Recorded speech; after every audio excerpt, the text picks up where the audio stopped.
I guess it's time to get digging it.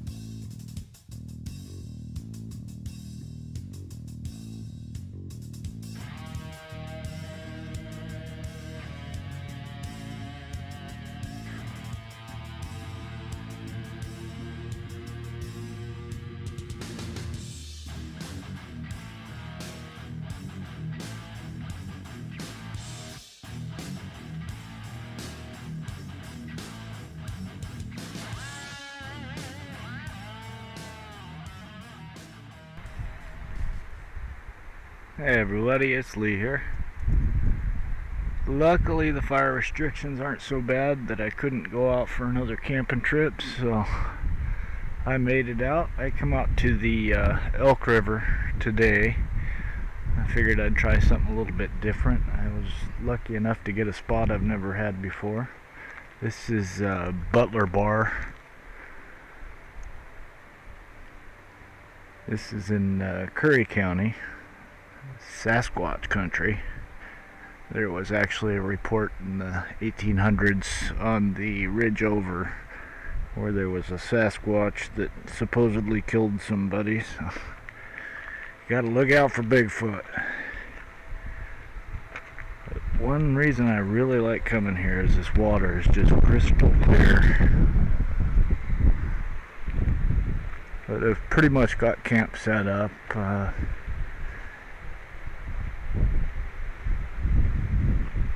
One good thing about these sites are that there's no fees. There doesn't seem to be a host this year. I know there was before, but I don't see one now. There's no sign saying no fires allowed or anything. I checked with the Forest Service before I left, and they said that as long as it's in a regular designated fire pit, that everything's okay. So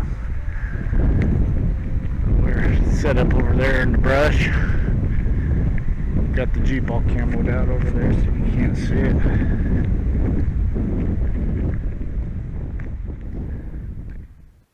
Alright, well, camp's just about set up. I've got a lot of stuff. This is kind of a working camp out. I'm going to try and rig the Jeep up a little bit better for some overlanding. I'd like to be able to have everything that I'd like for metal detecting, treasure hunting, that kind of thing inside the vehicle if I make a trip. So I've got the boat there. I think I've pretty much got everything except for the boat motor. I left that back at the house, but I've got an idea of where I'd put it anyways. So just trying to see if everything will fit comfortably enough that I can get around and have everything I need.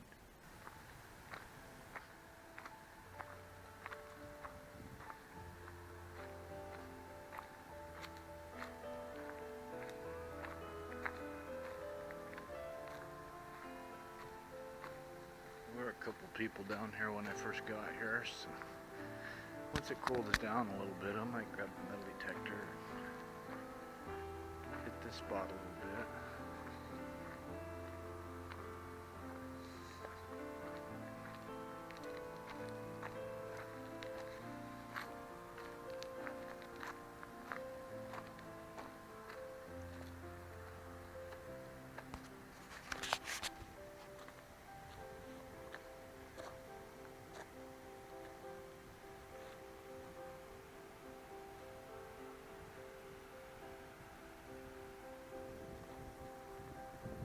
Got my offering to the treasure gods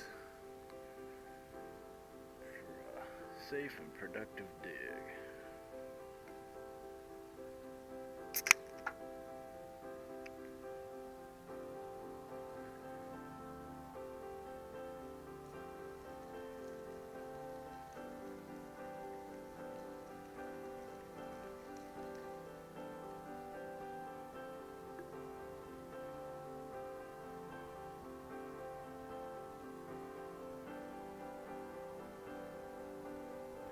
Hopefully that'll bring us some good luck.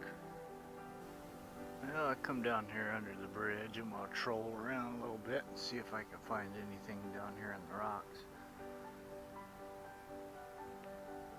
Nice little swimming hole out here. But one thing I was noticing while I was looking around was looks like an old foundation to a bridge that might have been here many years ago. This one here has obviously been here for a while.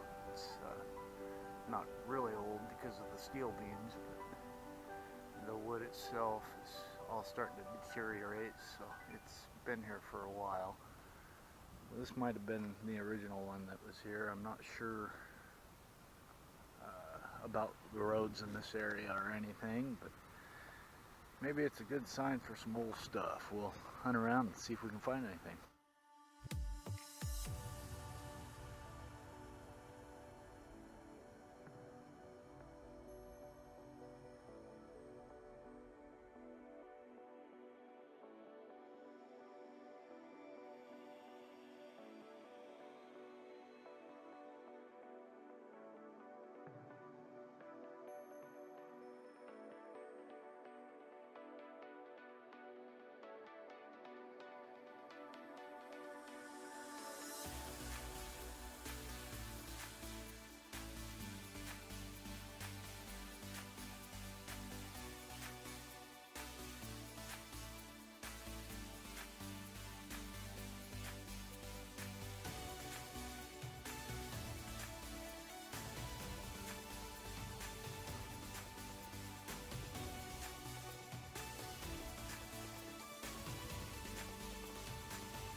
Well, this being Bigfoot country, I figured I'd tell you a little story while I cooked up dinner tonight.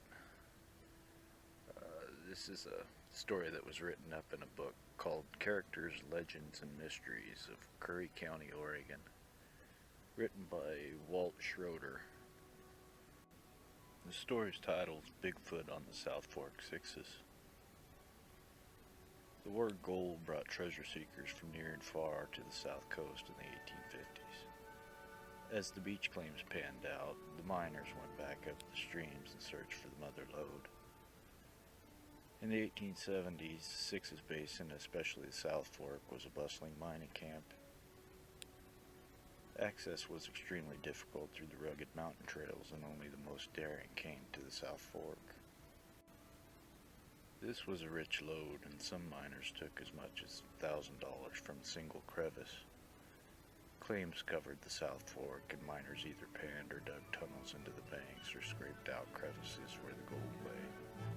There was not enough room for all who came, so some made a living hunting wild game for the miners who panned and dug. Surely the saloons, blacksmith shop, and house of ill repute also got their share.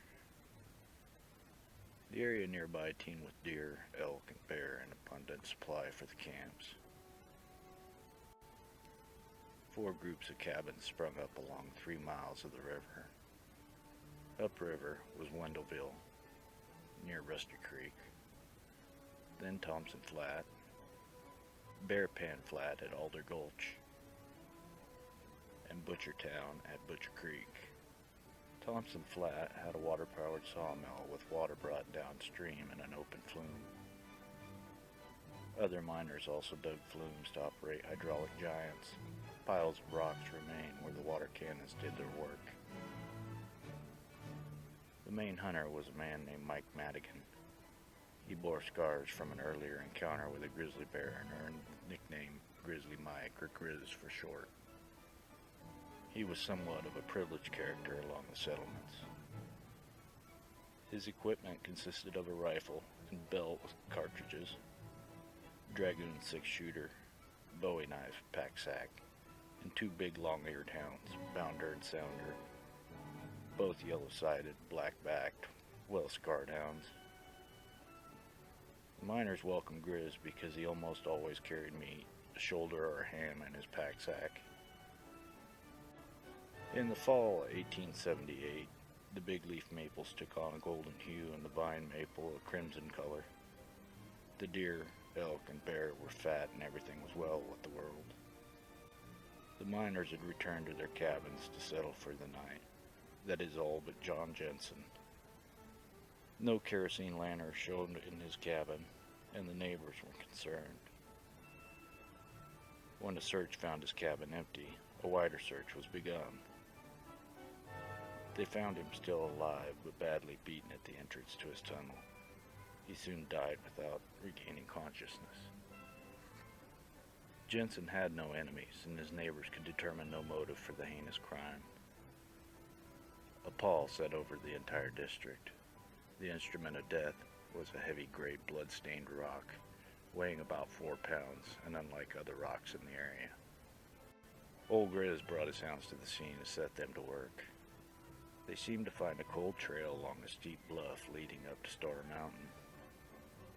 As they went up the trail, Grizz put his fingers to his lips, let out a shrill whistle, and the 2 hounds came swiftly back to him. "What's wrong, Grizz?" a whiskered old miner asked.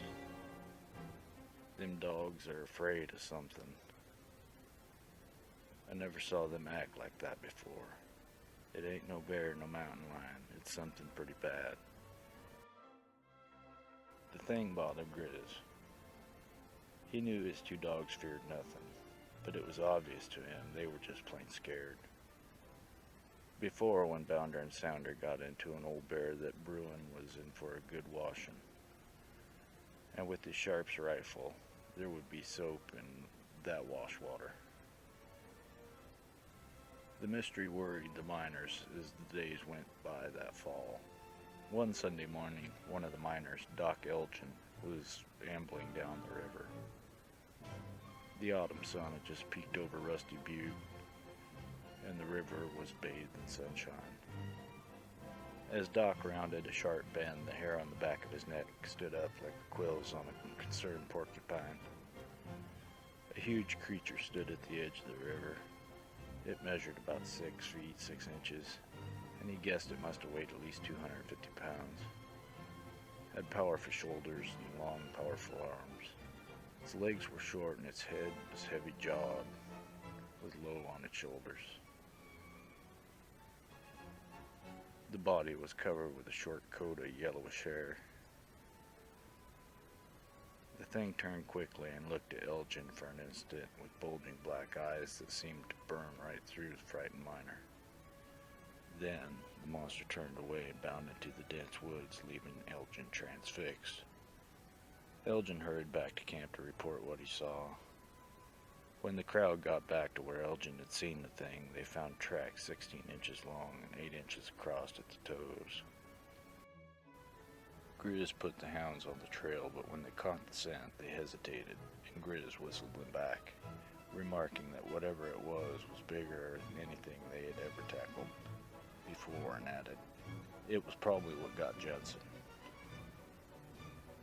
The word soon spread to the outside world, and the miners learned of the Indian legend of the Indian devils of Swalalahish that lived along the South Fork.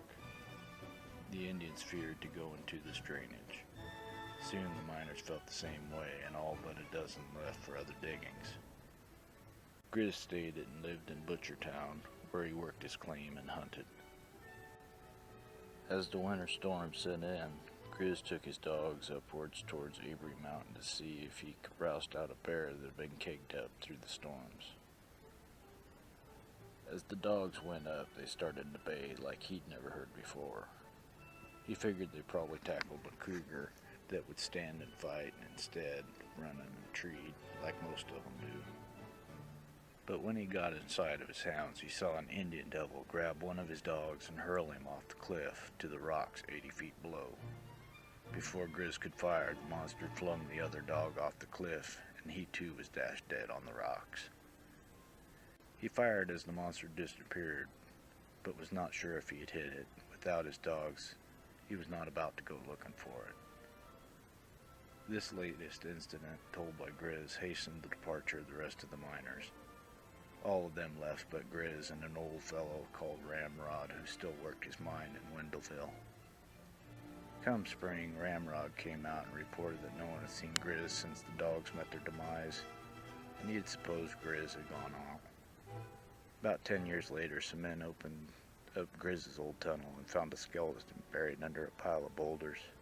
The Bowie knife and dragoon pistol identified the deceased as Grizz Madigan. At the rise above Bear Pan Flat is a tiny cemetery named Huckleberry Knoll, in which are buried John Jensen, Grizz Madigan, McClone, and Johnson.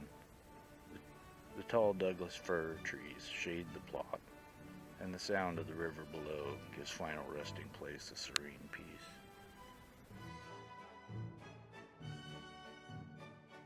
So what do you think? Is Bigfoot a myth or a legend? Leave your comments below. I will say that I've spent a lot of time in the woods. I've seen rocks come out of nowhere. I've smelt things I've never smelt before, but I've never seen no Bigfoot. With that being said, I have seen things that supposedly don't exist, so I like to keep an open mind.